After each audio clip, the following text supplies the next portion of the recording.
நேத்து சாட்டர்டே பாப்பாவோட ஸ்கூல்ல ரைம்ஸ் காம்படிஷன் இருந்துச்சு. ரைம்ஸ்னா கொஞ்சம் அவ நல்லாவே சொல்லுவா. அதனால சரின்னு சொல்லிட்டு நேம் குடுத்துருந்தேன். சாட்டர்டே வந்து ப்ரோகிராம் வச்சிருந்தாங்க. பேரண்ட்ஸையும் தான் வர சொல்லியிருந்தாங்க.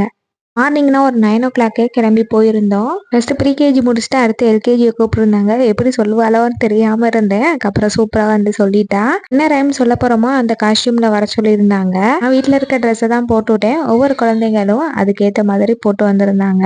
எல்லா குழந்தைகளுமே சூப்பரா சொல்லி முடிச்சிட்டாங்க. சொல்லி முடிச்சதுக்கு அப்புறமா சர்டிஃபிகேட்டும் கொடுத்துருந்தாங்க. அதையும் வாங்கிட்டு வீட்டுக்கு வந்தாச்சு. வீட்டுக்கு வரதுக்கே ஒரு 12:00 மேல ஆயிடுச்சு. அதுக்கப்புறமா தான் லஞ்ச் ரெடி பண்ணியிருந்தேன். சிம்பிளா லஞ்ச் ரெடி பண்ணிக்கலான்னு முருங்கைக்கீரை சூப்பு வச்சிருந்தேன். கத்திரிக்காய் கொஞ்சம் வீணா போற ஸ்டேஜில் இருந்துச்சு. அதனால அதை மசாலா வச்சுட்டு சேப்பக்கிழங்கு ரோஸ்ட் பண்ணிட்டேன்.